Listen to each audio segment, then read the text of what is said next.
What is shaking, everybody? We have 3 Prizm blasters, and this is a different style video. At some point, you'll see the video speed up, and yeah. Anyways, there is a giveaway in the description. It's in the last video as well, the 104 packs video. It was a long one, and I know that. And there's Yaps and all the technical details of joining the giveaway in that video, but join it if you want to. I think it ends tomorrow right before the strike of midnight, so you got about a day or so to join it. And yeah, that's kind of that. But we got 3 blasters, and then after these 3 blasters, we have another one that I opened off camera, Adrian Dantley to 175.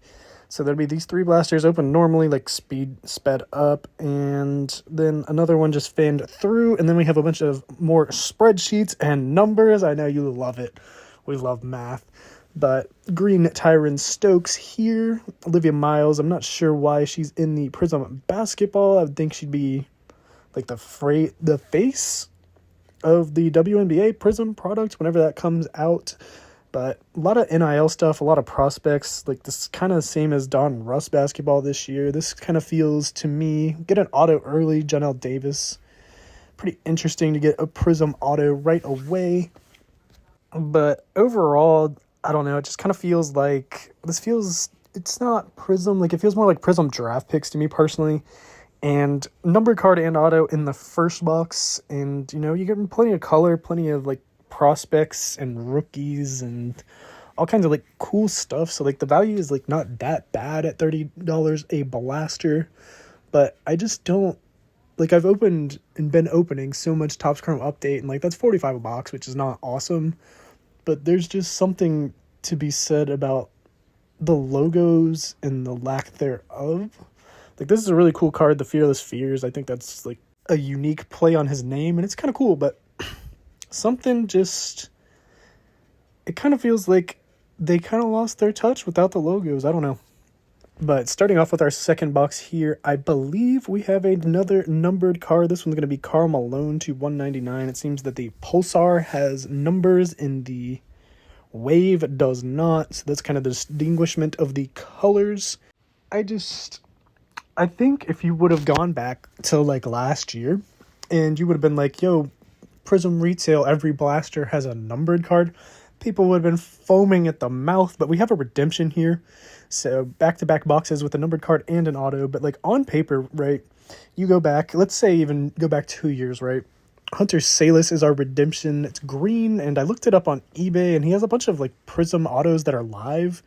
So I'm not sure why like the base retail green is a redemption when his like silver and all these other colors are like live autos on eBay. So cool to get an auto, cool to get a redemption. Not sure why it's a redemption based on the fact that there's live autos in the product as well, same player.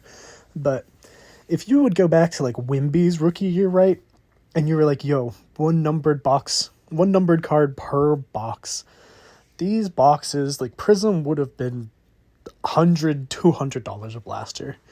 And I don't know, like I might, like you could be saying I'm just gassing it, but like just on paper, imagine like licensed regular Prizm numbered card a box. Like people would be foaming at the mouth. And like I think you look at Topps and it's like, oh yeah, you can hit these like debuts, and like they're far and few between. And then there's these minions. Like the high end is like so pushed, like it's so high end, like $1 million card, and like the chase, like the lotterification, I guess you would call it for like Topps.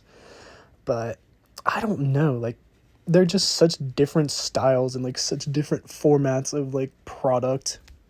And honestly, like I genuinely have no idea if it's a good thing or a bad thing, but nice VJ Silver Deep Space, same picture as Don Russ if I'm not mistaken. But a couple more packs for this blaster. I think the first box and second box numbered and auto. This one was a little bit drier, but that's okay. Overall, like for me, the fact that I did buy another one, like it showed that I was interested enough to buy another box of Prizm. But it's just something about, I guess it's Prizm, right? You know, like this is hypothetically Panini's, this is their product, but it just doesn't, I don't know, it just doesn't hit the same. This without the licensing, or like because there's Topps, or I don't know, for me personally. But like $30 a box, like 2 autos out of the 3, and then think 2 numbered cards, and then the other box, like these 3 that I'm showing now, these all 3 came from Target, and then I got one from Walmart as well. And spoiler alert for that one, we got 2 numbered cards. They were both numbered to $2.99. We'll get to it in a second, but this is the quick little recap of these 3. And then we'll look at some math. We love math. But I've opened 4 boxes of this now, 2 autos, 4 numbered cards. It's not bad. Like, if this was like licensed Prizm, people would be freaking out, I swear. But it's just different, you know. But this is the other box I was talking about. I don't know. But you can kind of get a gauge. I hope that you still get like the same sense of what's in the boxes from this style of video. And 69 of 299 on that Kyle Korver, by the way. Nice. But it's math time. Welcome to math. This is the same spreadsheet as last time. If anyone has any cool ideas on how to display our math, much more interesting, let me know. But essentially we have the math from the end of the Jumbo Hobby box. I think that was the last like 5 minutes of the video that I did opening the Jumbo Hobby, and that's the first part of the math explained. We've got some new data points to look at. So as you see there's 2 highlighted from the video. Like, I watched the breaks, I got cooked, it's fine, but nothing to show. I'd show a recap of the breaks, but it's just base cards. I got smoked. So anyways, this is our new data entry points. So essentially we have breaker number 1 in this 1 jumbo box. The way it's broken down, they are breaking it at $1,190 for a singular Jumbo Hobby. Those are $400 boxes. I assumed a 12% fee. That is the number there, the $1,047. That is what the charge is, or the cost is for the break. So the math here shows that they are charging $647 over the cost of the box. And from experience and from my videos, it took me about 15 minutes to open a singular Jumbo Hobby. And they're not shipping base, so I would say this is 2 hours of work. So they're charging, $325 an hour to fill this break. Obviously, they might be sitting on stream for 6 hours trying to fill it at these, in my opinion, egregious prices.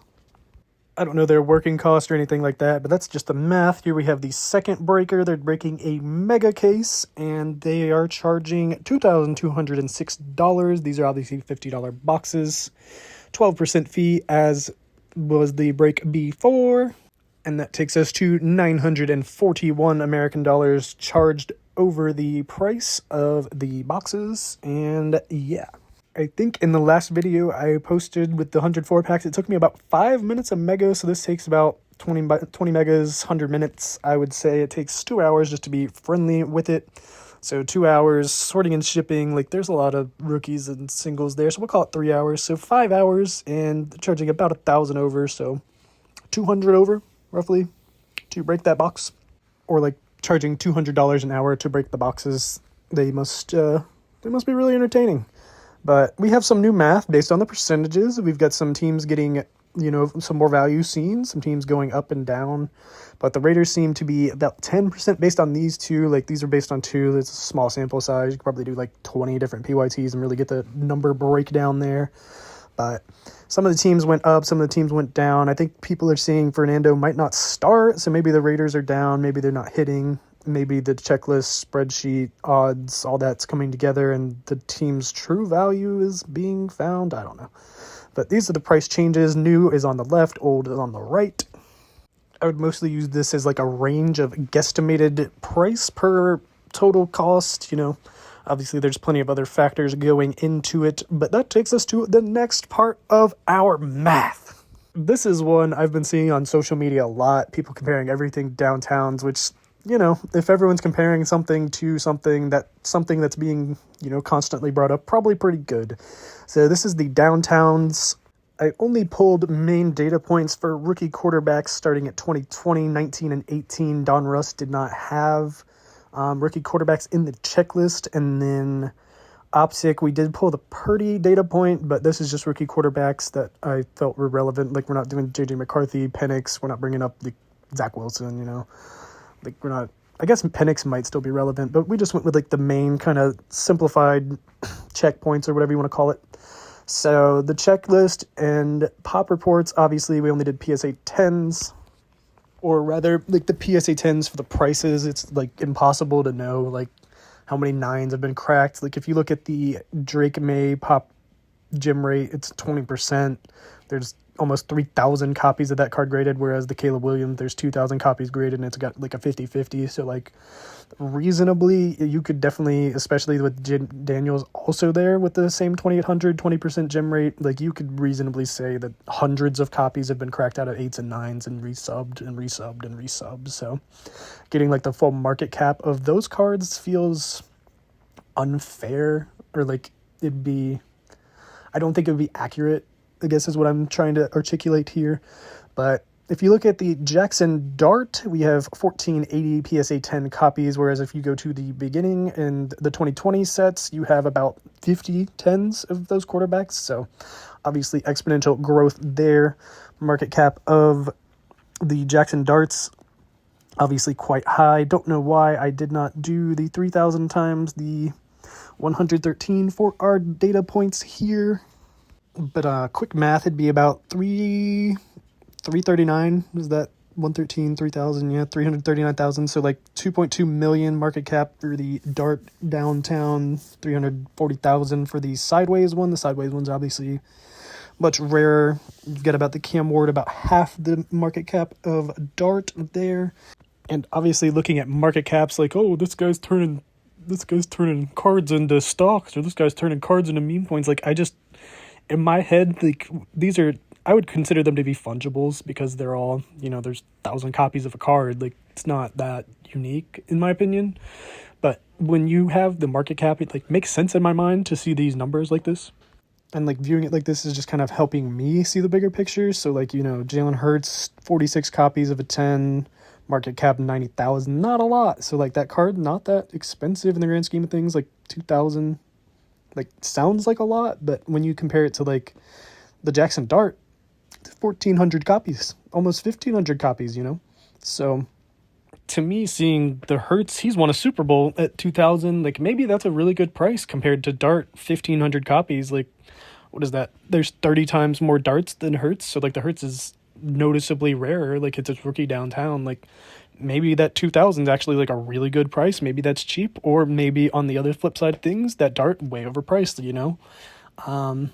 It's really hard to say because so many people like repack downtowns, and like people just take like the liquidity, and the demand for downtowns is pretty evident. Like, you go on eBay, you search sold, like, Dart's selling PSA 10 downtown copies are selling like every day, So the demand is definitely there, and like you hop in a repack break, it's the $1,500 card, so it'd probably be like the best hit in the case. The case would probably be broken down, I'd assume, depending on what the floor is. I'd say it's like a $3K case for however many cards, so 100-ish a spot. You pay $100, you hit a Dart downtown, you're happy about it, And everyone's like, oh, you paid $100 and you hit this like $1,500 card. Like, there really should be like a gamble responsibly and like repacks and like breaks at this point. Like, it's so predatory the way they advertise it, in my opinion. Like, oh, he got in this break for $30 and hit this $1,000 card. Like, show the 100 other people that have lost money every time they break, like, I don't know. But back to our data points, obviously, like, it's pretty trend-based that you can see the print runs going up, the prices, vary, the market caps, for the most part, are going up. So it'll be interesting to see how the unlicensed Donruss comes out. I know there's downtowns in there, but I will point to the bottom data point, and that is the Van Gogh Pikachu. It's probably one of the more notable and, like, easily recognizable Pokemon modern cards that's come out recently. And there's a 50,000 almost PSA 10 copies of that card, and the most recent price, I think it's down a little bit right now, but the price that I was seeing for when I did this was about $28.50. So the market cap of that card, if you look at it in the market cap perspective, is $142 million of the total value, which I don't think the hobby can support that liquidity. Like, I think if you listed 500 of them at that price, the supply would outweigh the demand and the price would drop. That's just supply and demand. And demand is realistically, in my opinion, the most important factor in the hobby, and it is not supply. Just because your card is rarer than the downtown does not make it better than the downtown. The demand for the downtown is probably, I would say, the most focal point. And I think I'll end the video just pointing out that a PMG Jordan just did, I think it was 1.5 million, which the red PMG Jordan, it was a Beckett 8, if I'm not mistaken. I think it sold for like 1.47. And based on the information that I got, there's 15 graded higher, so there's 15 cards worth more than 1.5 million, roughly. And you look at the downtown, and like the downtown's pretty popular.